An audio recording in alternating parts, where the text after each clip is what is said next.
So that concludes part one, the history of addiction treatment.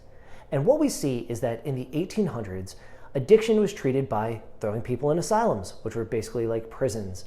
And there was not a lot of regulation. In fact, there wasn't really any. So there wasn't a whole lot of difference between drugs and medicine. And even medicine producers could make any type of unclaimed, unchecked claim about their product. Then, as we move into kind of the 1950s and we see things like Valium and Haldol and Thorazine, we start to see these treatments for mental health. We also start to see treatments for addiction, like the introduction of methadone in 1972. And we start to look at addiction having legitimate chemical hooks and being a medical issue, which I think we ought to emphasize more of. We still have too much addiction is a criminal issue and not enough addiction is a medical issue.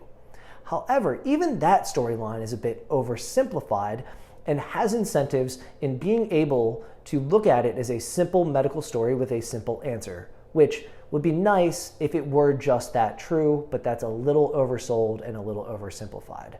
The third storyline in addiction really looks at the person in their environment and factors in for trauma. It factors in for disconnection from status or respect or meaningful relationships. And when we look at one's environment and their history, and we look at how mental health issues can sometimes lead to self-medication, that's when we really start to get a good picture of the person in their environment and how the environment and how our societal structures really also play into the history and treatment of addiction.